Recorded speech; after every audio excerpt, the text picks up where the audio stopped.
بسم اللہ الرحمن الرحیم۔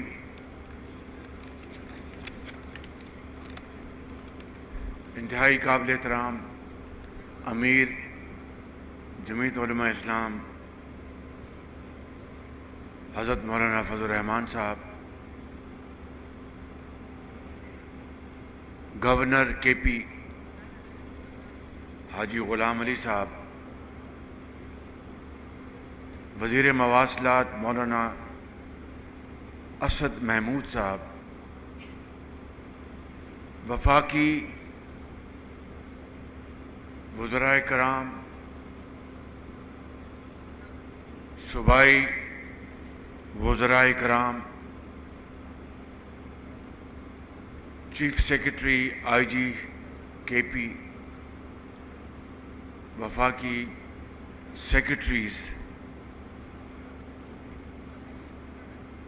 انتہائی قابل احترام بزرگوں، بھائیوں، نوجوان ساتھیوں، السلام علیکم۔ آج میرا یہ چوتھا دورہ ہے ڈیرہ اسماعیل خان کا۔ پچھلے 16 ماہ پر محیط سیلاب سے لے کر آج تک سیلاب کی تباہ کاریاں اور تعمیراتی منصوبوں کے افتتاح، ان سب حوالوں سے میرے لیے یہ بہت عزت کی بات ہے کہ میں یہاں پر آپ کے سامنے ایک مرتبہ پھر حاضر ہوں۔ میرے بزرگوں اور بھائیوں،